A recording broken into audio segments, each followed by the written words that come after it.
Bienvenidos a Semanario Judicial. Soy Citlali Pérez y en los próximos minutos le daremos cuenta de las sentencias más relevantes de la Suprema Corte en Pleno y Salas, así como de las decisiones más importantes del Tribunal Electoral y órganos jurisdiccionales federales. Pero antes saludo a mi compañera Eusiris Rostro, quien nos acompaña en la interpretación en lengua de señas mexicana.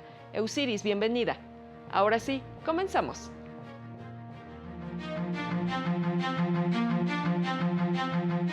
La Corte determinó que las autoridades locales están obligadas a garantizar servicios de salud de calidad en casos de interrupción de un embarazo. Delitos sexuales en contra de infantes no prescriben, determinó la primera sala. Es obligación de las autoridades proteger a los animales y garantizar que vivan sin maltratos, estableció la segunda sala. El Tribunal Electoral confirmó acuerdos del INE que establecen el modelo de urna única y el conteo de votos en sede distrital.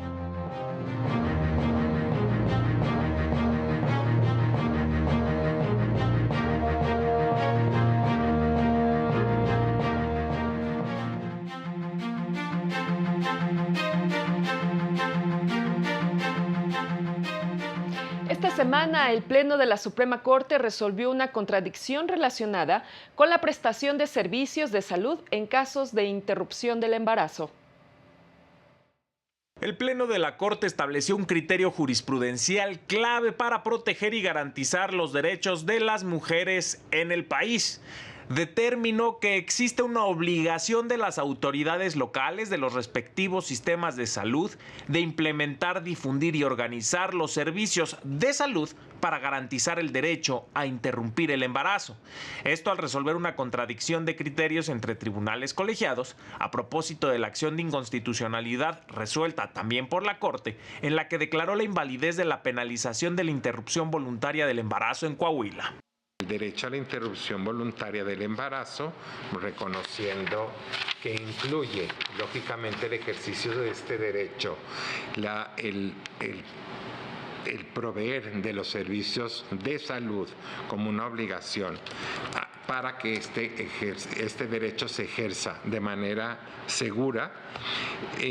Las autoridades tienen la obligación de implementar, difundir y organizar los servicios para garantizarlo.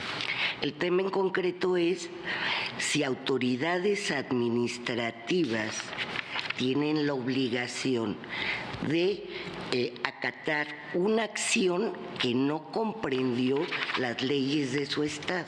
El reconocimiento de los derechos o de este derecho a la interrupción del embarazo, sumado a la disponibilidad de los servicios de salud para hacerlos efectivos, han permitido que este dato, es decir, la muerte materna por esta causa, se haya reducido a mínimos históricos de menos de la mitad. Estos datos dan cuenta de las implicaciones que tiene también las decisiones judiciales en la vida de las personas y en las propias políticas públicas. En la segunda contradicción de criterios listada para esta sesión se declaró sin materia. La tercera contradicción vista en esta sesión fue declarada improcedente. Para el canal del Poder Judicial de la Federación, Mario López Peña. El Pleno de la Corte también estableció como jurisprudencia que ante la interrupción del plazo de prescripción de las facultades de la autoridad para fincar responsabilidades, se debe considerar el tiempo que pasó para que posteriormente continúe por el lapso restante. En otro asunto, el Pleno invalidó de la Ley Orgánica de la Universidad Intercultural de Jalisco el requisito de contar con una amplia solvencia moral para ser titular de la Rectoría de la Universidad Intercultural de Jalisco. Esto porque violaba la seguridad jurídica y el principio de legalidad.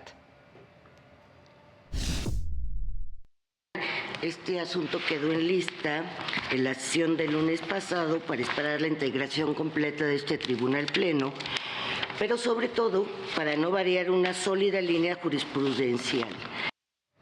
En otro asunto de la Ley para la Inclusión y Desarrollo de las Personas con Discapacidad o en situación de discapacidad de Sonora, el Pleno invalidó el requisito de tener nacionalidad mexicana por nacimiento para acceder a la titularidad de la Procuraduría de la Defensa de los Derechos de las Personas con Discapacidad de dicho estado. esta semana, las salas de la Corte resolvieron asuntos en materia de protección animal, gratuidad de la educación superior, delitos sexuales contra infantes y actos de discriminación contra mujeres trans. En su sesión de este miércoles, la primera sala de la Corte emitió un criterio protector del derecho de mujeres trans a la no discriminación y ordenó indemnizaciones por daños moral y punitivo. Se trató de un caso de discriminación por identidad y expresión de género en contra de mujeres trans, a quienes se les obstaculizó acceder a los sanitarios de un centro comercial en la Ciudad de México. La sala determinó que impedir el acceso a un sanitario por identidad de género y dar un trato hostil a las mujeres trans viola sus derechos a la igualdad, no discriminación e identidad de género. En otro asunto, resolvió que por la gravedad e impacto de los delitos sexuales cometidos en contra de niñas, niños y adolescentes son imprescriptibles, es decir, que no se elimina la responsabilidad de quien los comete con el paso del tiempo. La sala interpretó que la regla de no extinción de responsabilidad prevista en la Ley General Especializada en Niñez y Adolescencia es aplicable a todos los procedimientos en los que se encuentren involucradas las personas menores de edad, porque la ley no especifica expresamente la naturaleza de los procedimientos en los que aplica esa regla, y por ser esta interpretación la más benéfica para los derechos del niño, niña o adolescente víctima de un delito sexual.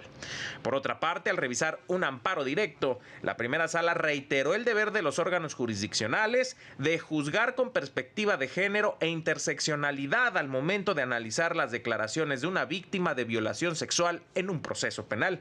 Respecto de un amparo en revisión, la sala resolvió que es constitucional que en el estado de Tamaulipas se prevea un mínimo y un máximo para determinar el monto de la pensión provisional de alimentos. En otro caso, la sala declaró válida la medida cautelar de presentación periódica prevista en el Código Nacional de Procedimientos Penales. Entre otros temas, la sala argumentó que el precepto es suficientemente claro, preciso y exacto. También la primera sala determinó que el Tribunal Federal de Justicia Administrativa es competente para conocer de las resoluciones en las que se determine la separación del personal de la Fiscalía General de la República. En su respectiva sesión, la segunda sala determinó que la Semarnat y la Profepa deben coordinarse eficazmente con la Secretaría del Medio Ambiente de la Ciudad de México para garantizar el bienestar integral de la elefanta Eli, alojada en el Zoológico de Aragón. Esto para asegurar que se lleven a cabo las adecuaciones necesarias en el espacio donde se desenvuelve y vigilar su salud.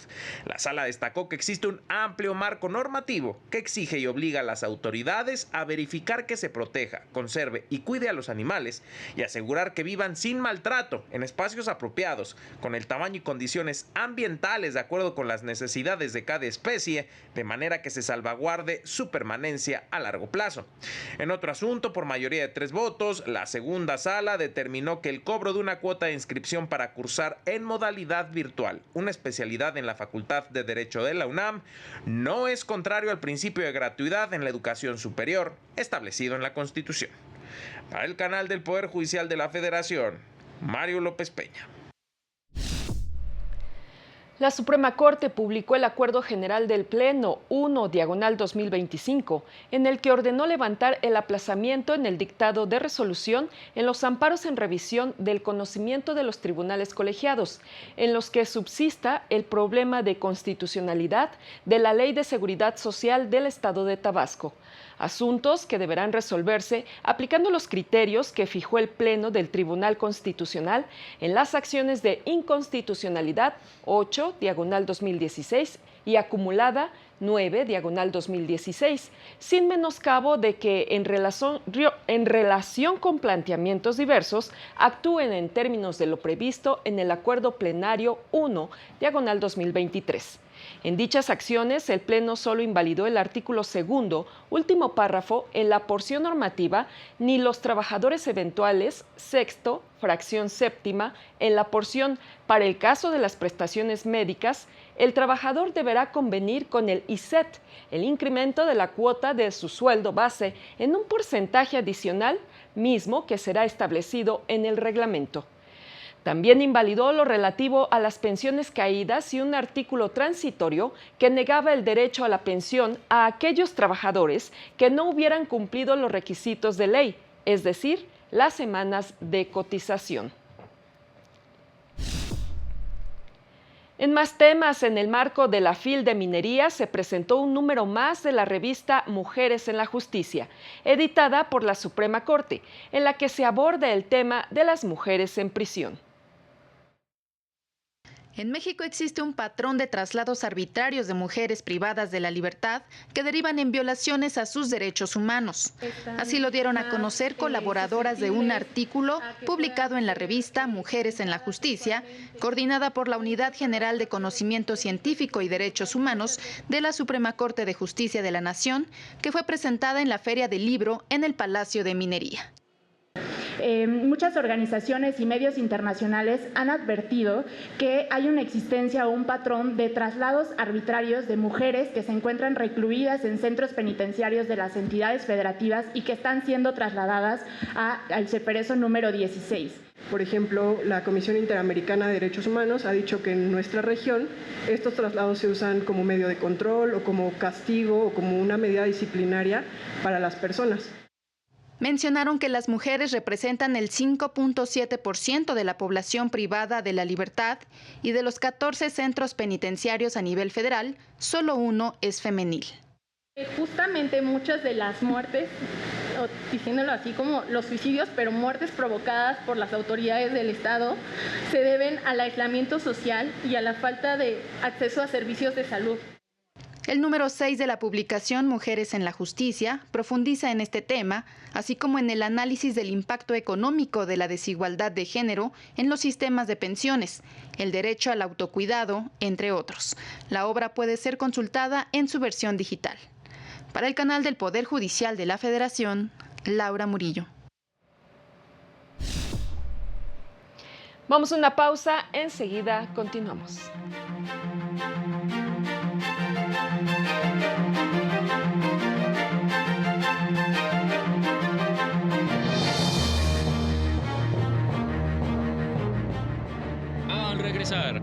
Son inconstitucionales disposiciones que cancelan la pensión compensatoria en caso de contraer nuevas nupcias.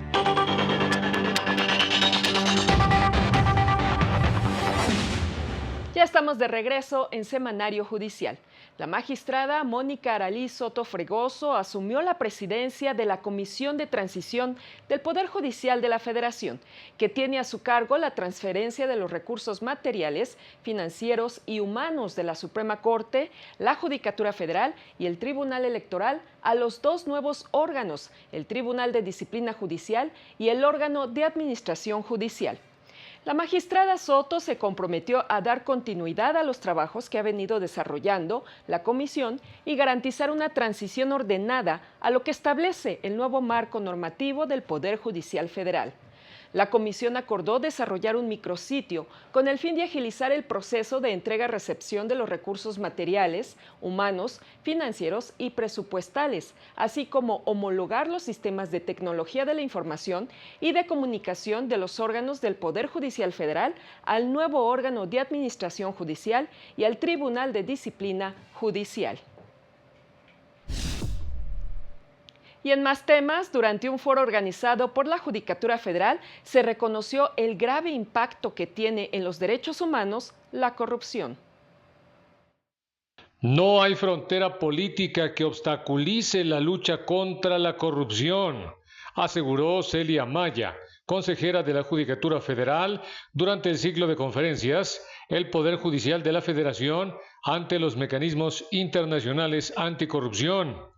Alertó que la corrupción ha traspasado fronteras a través de mecanismos utilizados por organizaciones criminales que operan en diversos países. Que para combatir la corrupción no han de ser un obstáculo las fronteras políticas.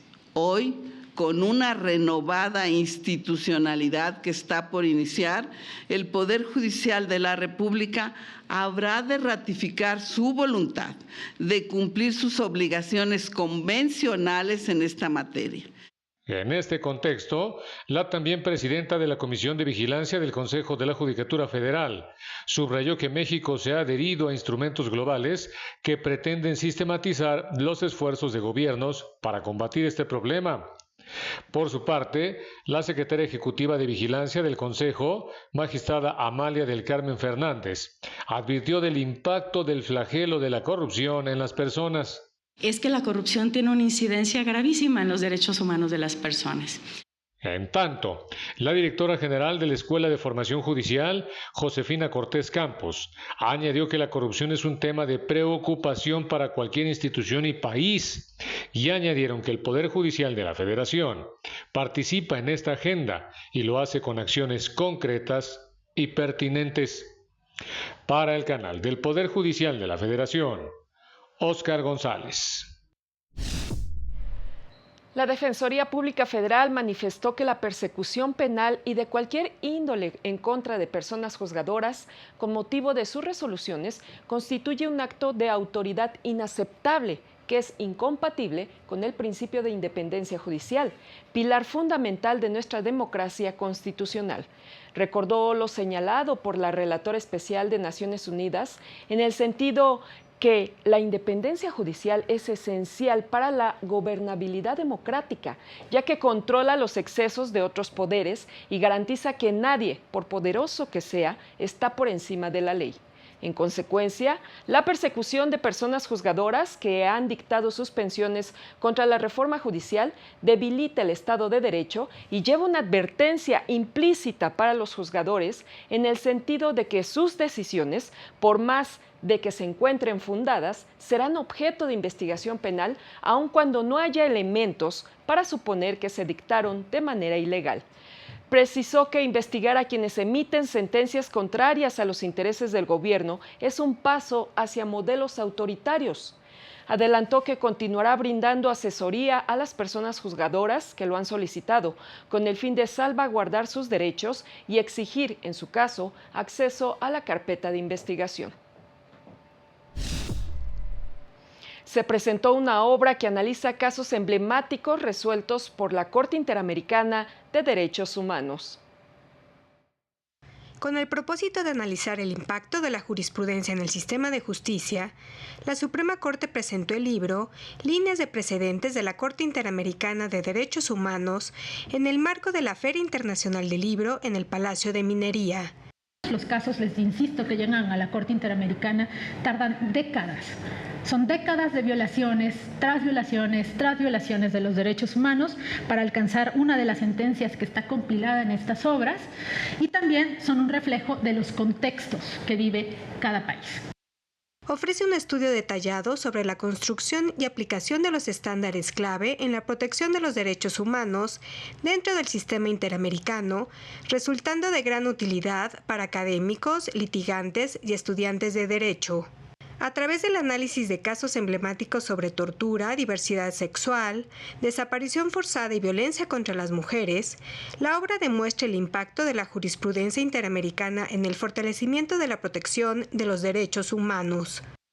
Este es un trabajo realmente innovador porque, si bien tenemos quizá recopilaciones de los estándares de la Corte Interamericana o demás, este es el primer intento en la región por abordar las sentencias de la Corte desde la teoría del precedente. En este sentido, el libro es una herramienta esencial para comprender los desafíos y avances en la aplicación de los precedentes interamericanos en la región. Para el canal del Poder Judicial de la Federación, Rosy García. El Tribunal Colegiado del 32º Circuito determinó que los artículos 287, fracción segunda, y 288, último párrafo del Código Civil del Estado de Colima son inconstitucionales e inconvencionales. Disposiciones que prevén que la pensión compensatoria se extingue cuando la persona cónyuge beneficiaria tenga ingresos suficientes y o se una en matrimonio, concubinato, unión libre o cualquier otra análoga. Este criterio se desprende de jurisprudencias de la primera sala de la Corte, que precisan que la pensión se otorga para compensar los desequilibrios estructurales y de falta de oportunidad para desempeñar un trabajo al dedicarse uno de los cónyuges al cuidado del hogar y de los hijos. Si bien la mencionada legislación es aparentemente neutra, al no hacer distinción expresa de a quiénes va dirigida, lo cierto es que históricamente las labores del hogar han sido desempeñadas por las mujeres, lo que vulnera el derecho a la igualdad en su vertiente indirecta, ya que su impacto es desproporcionado para este grupo poblacional. La Corte ha establecido criterios que garantizan medidas de protección reforzada a grupos en situación de vulnerabilidad en casos de violencia familiar. La violencia familiar es un hecho ilícito que puede tener consecuencias legales y un tratamiento diferenciado en el contexto de grupos de personas en condiciones de vulnerabilidad. Así lo explicó Guadalupe Ortega Moreno, del Instituto Federal de Defensoría Pública, al participar en la presentación de los apuntes sobre la igualdad de género centrados en violencia familiar, publicación de la Unidad General de Conocimiento Científico y Derechos Humanos de la Suprema Corte. Necesitan una protección reforzada y que además los apuntes nos recuerdan el porqué ciertos grupos, como en el caso de mujeres, niñas, niños y adolescentes, personas con discapacidad, adultos mayores, personas de la diversidad sexual, hay criterios en los que se ha pronunciado la Suprema Corte en donde hay una obligación adicional en términos de la debida diligencia que debe existir al momento de analizar el asunto. Los apuntes profundizan en definiciones, análisis y solución de casos, sanciones y reparaciones en casos que involucren violencia familiar, así como en los tipos de medidas de protección y las autoridades facultadas para otorgarlas. Lo que vienen los apuntes son esas distinciones en cuanto a qué autoridad está facultada para dictarlas, porque algunas las pueden dictar solo autoridades judiciales, pero otras no, como las órdenes de protección y las medidas de protección especial las pueden dictar autoridades judiciales, pero también autoridades administrativas, e incluso estamos en el dilema de si cualquier autoridad administrativa. La publicación es un esfuerzo por transversalizar la perspectiva de género en diferentes ámbitos del derecho a través de la promoción de los criterios relevantes de la Corte y los estándares más recientes en la materia. Para el canal del Poder Judicial de la Federación, Laura Murillo. Y en el semanario judicial de esta semana se publicaron 31 criterios de diversos órganos jurisdiccionales federales, de los cuales 7 son de la primera sala. De la primera sala se publicaron criterios sobre abuso de autoridad, la pena de 8 a 12 años de prisión prevista en el Código Penal del Estado de México no viola el principio de taxatividad, amparo indirecto promovido por persona extranjera que no radique en el país. Si carece de firma, el juez debe requerir a la quejosa.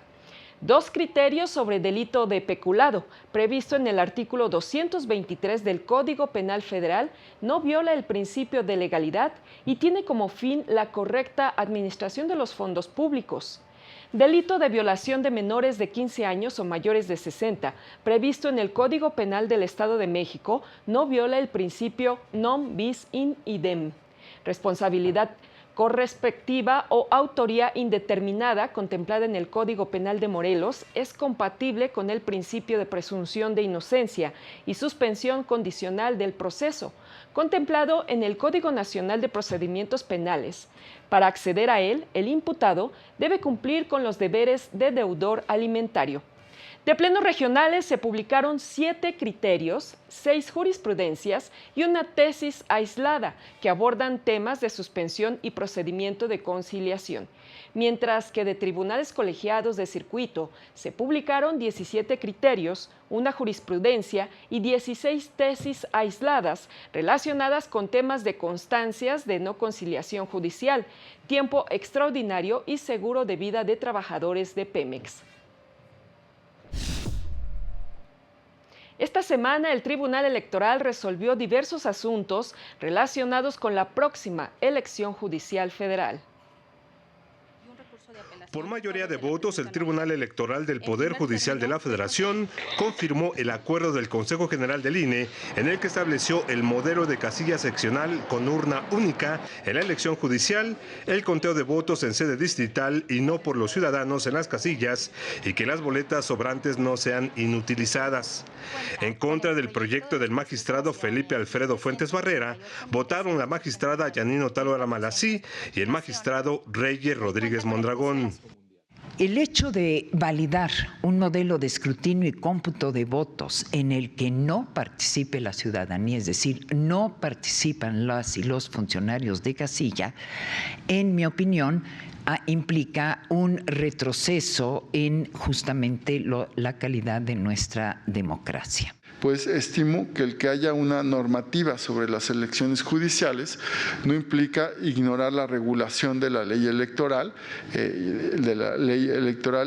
general y de instituciones y procedimientos electorales que plantea condiciones de certeza, de transparencia y de integridad para los procesos electorales en general. Estas posturas generaron un debate al interior de la Sala Superior del Tribunal. La magistrada presidenta lamentó que se pusiera sobre la mesa del Pleno una visión catastrofista de la elección inédita de personas juzgadoras y anunció su voto de confianza al INE. No coincido con que especulemos en que va a ser terrible lo que viene. No coincido también en que traigamos aquí el fraude, el fantasma del fraude que no ha sido olvidado. Me parece delicado traer aquí ese tema. Y también creo que esta visión catastrófica no le corresponde al Tribunal Electoral ponerla. De inmediato se dio la respuesta de los dos magistrados que manifestaron su posición en contra del acuerdo del INE. Primero, mis intervenciones en este pleno en torno a esta elección judicial o a otros temas no son falacias. Yo no he utilizado la palabra fraude ni una versión catastrófica de esta elección. Sí, magistrada, yo nunca hice una referencia a usted directa. Bueno, solo para precisar, si la referencia pudo ser a mí, yo tampoco utilicé la palabra fraude, no hice un discurso político ni he dado una visión catastrófica. En otros asuntos, la Sala Superior determinó improcedentes diversos juicios de la ciudadanía relacionados con la elección judicial. Para el canal del Poder Judicial de la Federación, Juan Carlos González. El magistrado Felipe Fuentes Barrera aseguró que la elección extraordinaria del Poder Judicial será legítima, confiable y transparente, además de que dotará al país de un sistema de justicia realmente cercano a la ciudadanía. Como parte del 7º Congreso Internacional de Derechos Humanos y Derecho Electoral, que se lleva a cabo en la Universidad Autónoma de Quintana Roo, señaló que la sociedad mexicana ha percibido que las personas juzgadoras son lejanas, poco sensibles y muy formalistas a la hora de resolver sus problemas. La falta de justicia social y la ausencia de esa posibilidad transformadora en muchas materias del derecho como país nos ha llevado al punto de considerar la elección por voto de jueces, que es la que brindará a la población mayor cercanía, mayor conexión y sensibilidad de los jueces hacia la sociedad. A las y los jueces electorales no nos toca opinar o determinar si la elección democrática de jueces es correcta o no. Lo cierto es que ya hay una reforma judicial, ya es una orden del constituyente. De esta forma llegamos al final de este semanario. Soy Citlali Pérez, lo invito a mantenerse en nuestra señal. Sigue este lunes la sesión del Pleno de la Suprema Corte. En esta ocasión tienen previsto analizar y resolver 2 contradicciones de criterios, una de ellas entre las salas del Tribunal Constitucional. Gracias por su atención. Hasta pronto.